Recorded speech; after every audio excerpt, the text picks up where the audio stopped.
है जिंदगी तेरा भी जवाब नहीं, कोई सोचता है वो वही बैठा रह जाता है, जो कुछ करता है वही मंजिल को पाता है। नमस्कार, कुछ ऐसे ही भाव के साथ मैं केजरीवाल राम साहू घर बैठे अंग्रेजी में आप सबका हार्दिक स्वागत करता हूँ। आज हम कक्षा 10वीं के यूनिट 1 के रीडिंग बी, जिसका टाइटल है how the little kite learn to fly, इसको पढ़ेंगे समझेंगे। बहुत ही इंस्पायरिंग और राइमिंग पोयम है, मजेदार ये सफर है। But at first about the author, the poet Katherine Pyle. इसके पोएट कैथरीन पायल के बारे में सबसे पहले जान ले।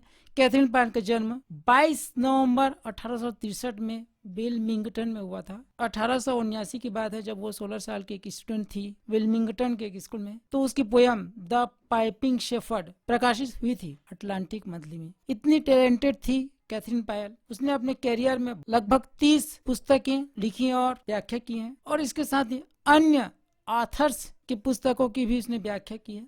1924 में उसके सीरियलाइज्ड आर्टिकल, एक क्रमबद्ध article the story of Delaware प्रकाशित हुई थी विल्मिंगटन की न्यूज़पेपर में, जिसका नाम था द संडे मॉर्निंग स्टार। उसके बहुत सारी कहानियां हैं, वो फेरी टेल्स, प्राचीन पौराणिक कथाओं से, नर्सरी राइम्स और इसके साथ ही पशुओं की कहानी से प्रेरित है। कैथरीन पायल इस संसार से 19 फरवरी 1938 को विदाई ले ली। चलिए इस महान पोएट कैथरीन पायल की एक बहुत ही inspiring poem how the little kite learn to fly पढ़ते। मैं बता दूं, ये दो काइट्स, दो पतंगों के बीच कन्वर्सेशन है, और इसके माध्यम से ये पोयम आगे बढ़ा है, कहानी आगे बढ़ा है। कभी कभी क्या होता है कि बहुत सारे लोग सिर्फ असफलता के बारे में सोचते सोचते बैठे रह जाते, वो कुछ नहीं करते। तो उन सब के लिए ये इंस्पायरिंग स्टोरी है, ये पोयम है कि हम अगर सोचते रहते हैं तो सिर्फ सोचते रह जाते हैं, लेकिन जब हम प्रयास करना शुरू कर देते हैं तो सफल हो के ही रहते हैं। कुछ ऐसे ही भाव के साथ ये कविता है। चलिए देखें क्या कन्वर्सेशन हो रहा है दो काइट्स के बीच में, बिग काइट और ये लिटिल काइट के बीच में। देखें, I can never do it, the little kite said. इस छोटे पतंग ने कहा, क्या कहा? I can never do it, मैं ऐसा कभी नहीं कर सकता, नेवर, कभी नहीं कर सकता। ऐसा क्यों कहा? As he looked at others high over his head, जैसे ही वह माने कि little kite over his head अपने सिर के ऊपर दूसरे काइट्स को उड़ते देखता है, तो कहता है, क्या कहता है? I can never do it, मैं ऐसा कभी नहीं कर सकता। फिर आगे क्या कहता है? I know, मैं जानता हूँ। क्या जानता हूँ? I should fall if I try to fly, मैं गिर जाऊंगा। I should माने चाहिए होता है, और should क्या है? shall का सेकेंड फॉर्म है। I should fall, मैं गिर जाऊंगा। If I tried to fly, यदि मैं उड़ने का प्रयास किया तो, ट्राइड टू फ्लाई, उड़ने का प्रयास किया तो गिर जाऊंगा। जब वो ऐसा कहता है तब बाजू में उसके बड़ा पतंग था, उसने क्या कहा? Try, said the big kite. बड़े पतंग ने कहा, ट्राई, प्रयास करो, ओनली ट्राई, सिर्फ प्रयास करो, सिर्फ प्रयास करो और कुछ नहीं। और अथवा आई फियर, मैं डरता हूँ। क्या डरता हूँ? You never will learn at all, कि तुम शायद कभी जीवन में सीख ही नहीं पाओगे। नेवर, कभी सीख ही नहीं पाओगे। क्या सीख नहीं पाओगे? उड़ना, उड़ना ही नहीं सीख पाओगे, ऐसा मैं डरता हूँ। इसलिए क्या करो? प्रयास करो। But the little kite said, लेकिन वो छोटे पतंग ने क्या कहा? आई एम अफ्रेड, मैं भयभीत हूँ। आई विल फॉल, मैं गिर जाऊंगा। देखिए, अफ्रेड भयभीत होना, फियर, फियर मीन्स भी भयभीत होना, ये दोनों सिनोनिम्स हैं, माने समानार्थी शब्द, ध्यान रखना। आइम क्या है? ये अपॉस्ट्रोफी लगा है, माने ये वहां के लेटर को, वर्ण को गायब कर देता है। ये वास्तव में आई और एम है, लेकिन पढ़ने के लिए, बोलने के लिए एक फ्लो चाहिए, एक रफ्तार चाहिए, एक फ्लुएंसी चाहिए, उसके लिए अपॉस्ट्रोफी को प्रयोग किया जाता है, और ये बन गया अब आइम। द बिग काइट नॉटेड, उस बड़े पतंग ने जब इतना जिद किया और जिद करने के बाद भी छोटा पतंग नहीं माना, तब बिग काइट, बड़े वाले पतंग, क्या किया? नॉटेड, सहमति से सिर हिलाया। अच्छा, गुड बाय, ठीक है भाई, आई एम ऑफ, मैं यहाँ से जा रहा हूँ, मैं जा रहा हूँ। And he rose toward the tranquil sky, और वो शांत आकाश की ओर बढ़ गया, माने उड़ने लगा। कौन? बड़े वाले पतंग। छोटे वाले पतंग को बहुत समझाया, चलो प्रयास करो करो, लेकिन वो उड़ने से पहले, वो लड़ने से पहले हार गया था, वो कुछ करने से पहले हार गया था। इसलिए अंत में बड़ा वाला पतंग भी सहमति से सिर हिलाया, चलो ठीक है भाई, अब क्या हुआ?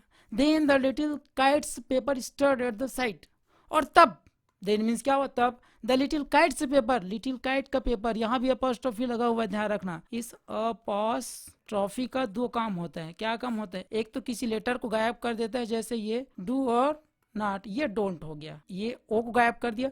और इसके साथ ही जब ये एस के पहले लगता है तो इसका अर्थ होता है काकी के, का की या के, काकी के, ठीक है। तो लिटिल काइट्स पेपर माने छोटे पतंग का जो पेपर है वो स्टर्ड, हिलने लगा। एट द साइट, साइट माने दृश्य, कौन से दृश्य को देखकर? बड़े पतंग जो उड़ने लगा उस दृश्य को देखकर वह छोटे पतंग का पेपर स्टर्ड, हिलने लगा। And trembling he shook himself free for flight, और कांपते हुए, ट्रेमलिंग मीन्स क्या हुआ? कांपते हुए, ही शुक वो हिला, शेक माने हिलना, शुक उसका सेकंड फॉर्म हिला, हिमसेल्फ फ्री फॉर फ्लाइट उड़ने के लिए अपने आप को मुक्त करते हुए वो थोड़ा सा हिला, कपते हुए हिला। और जब उड़ने का प्रयास किया, अब देखिए तो क्या हुआ? फर्स्ट शुरू में वर्लिंग, वर्लिंग मीन्स क्या हुआ? गोल गोल, गोल गोल मतलब उसको चक्कर आने लगा, किसको? उस छोटे पतंग को। एंड फ्राइटेंड, भयभीत हुआ। पतंग उड़ता तो ऐसे होता है ना, गोल गोल घूमता है ऐसे ऐसे करके, तो माने कि उसे चक्कर आने लगे। एंड फ्राइटेंड, और वो भयभीत था। देन ब्रेवर ग्रोन, और बाद में फिर तब, देन मीन्स क्या हुआ? तब या फिर तब ब्रेवर ग्रोन, वो ज्यादा बहादुर होने लगा धीरे धीरे वो पतंग। अब क्या हुआ? Up up he rose through the air, ऊपर और ऊपर और ऊपर वो उड़ने लगा। थ्रू द एयर अलोन, वो हवा में से गुजरते हुए ऊपर उड़ने लगा, अलोन, अकेला। Till the big kite looking down could see the little one rising steadily, कहाँ तक उड़ गया वो? कहाँ तक? जहां तक कि वो बड़ा वाला पतंग, क्या बड़ा पतंग कुर्सी वो देख सकता था। सी माने देखना, देख सकता था, किसको देख सकता था?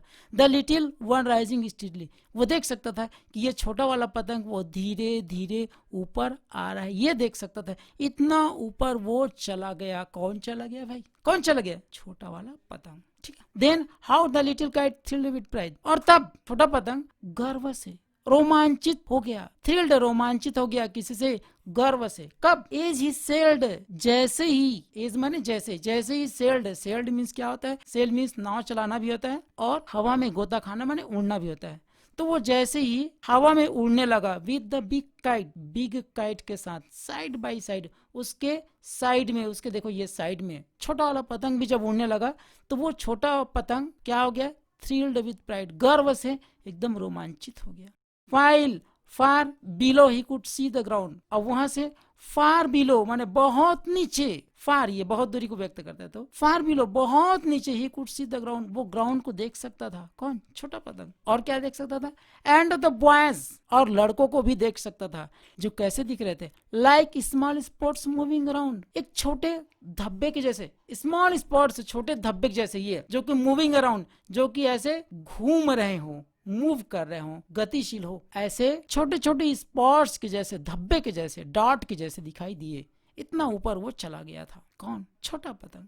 दे रेस्टेड, दे माने वे, पोएट ने वे क्यों कहा है? क्योंकि दो हो गए। कौन? लिटिल काइट है ना, big kite. They rested high in the quiet air, वे ऊपर में क्वाइट एयर में, शांत हवा में रेस्ट किए, आराम किए। और वहां कौन थे जब आराम किए? तो कौन थे उनके और साथी? कौन कौन थे? And only the birds and clouds were there, और वहां पर सिर्फ पक्षियां और क्लाउड्स माने बादल, मेघ बस थे, और कोई नहीं थे। शांत एकदम नीरव आकाश, इतने ऊंचे वो दोनों चले गए थे। Okay, oh how happy I am, the little kite cried, उसने क्राई किया, जोर से चिल्लाया, खुशी के मारे चिल्लाया। Oh how happy I am, अरे मैं कितना खुश हूँ। और क्या कहा? And all because I was brave and tried, ये सब कैसे हो? क्योंकि मैं बहादुर था एंड ट्राइड, और प्रयास किया। बेटा यहाँ पर है पोयम का सार। हमें सफलता हासिल करने के लिए एक लक्ष्य बनाएं, उस लक्ष्य तक पहुंचने के लिए हमें ब्रेव होना जरूरी है और प्रयास करना जरूरी है। ये है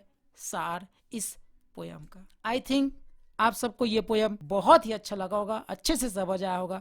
अब आप इसको समझ करके इससे संबंधित प्रश्नोत्तर इजीली बना सकते हैं। I think so. तो चलिए, keep smiling, keep studying, best of luck, thank you very much.